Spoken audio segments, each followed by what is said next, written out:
Welcome back to the ground cinnamon. Today, after some complex recipes that have come up, I'm going to make a very simple snack, and it is going to be a pani puri.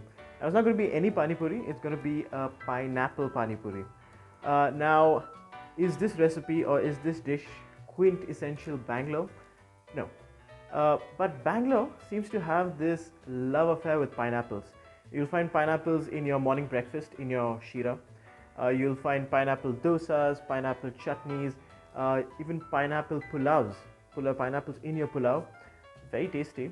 And I'm assuming it's so because pineapples are really easily available in Bangalore. Now, this pineapple pani puri is extremely easy to make. It's very tasty, and I'm going to show you how to. Let's get into it. I'm going to start the proceedings with the filling.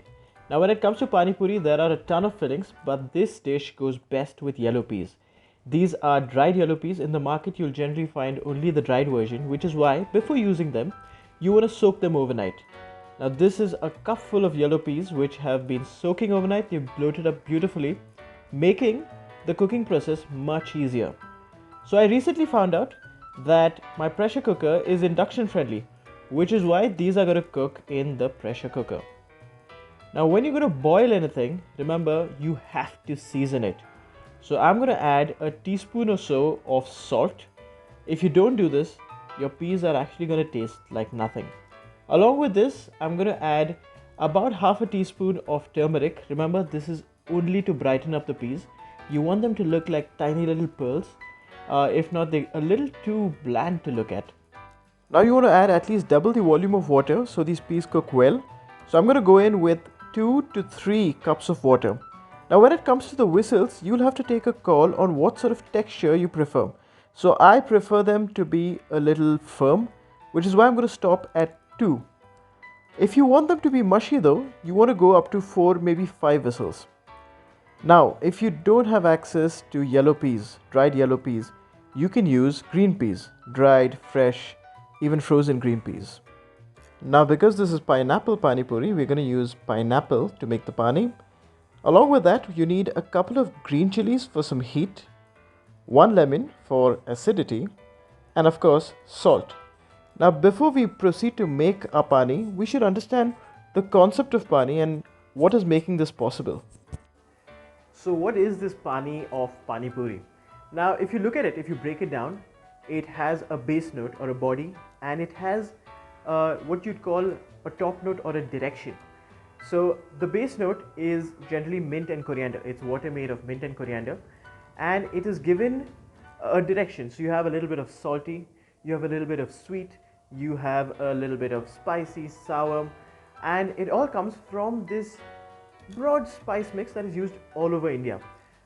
Now, this spice mix, if you add it to any pani, you're going to get the same feeling, and once you know how to make the spice mix, you'll be able to make pani with any liquid possible. So, the magical spice mix.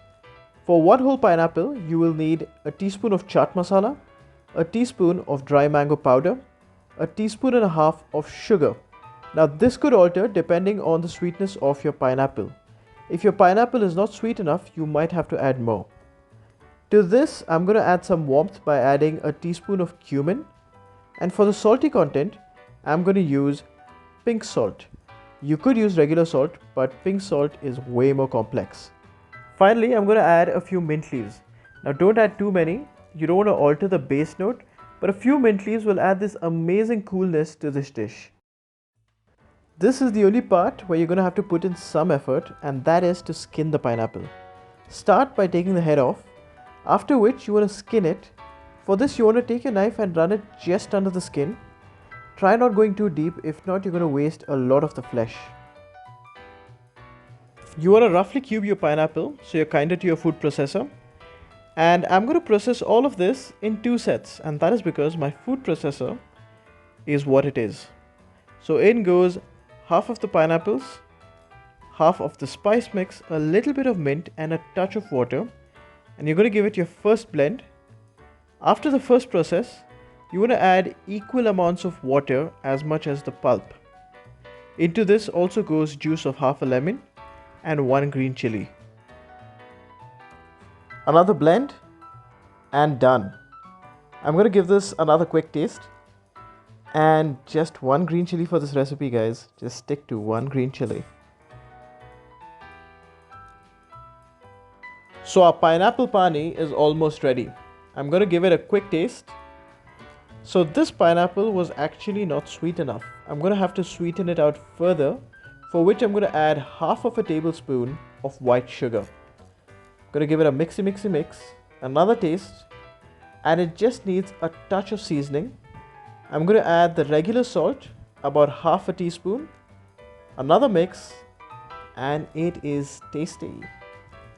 Now you could use this in two ways. You can retain it as is with the pulp. A lot of people like it with the pulp.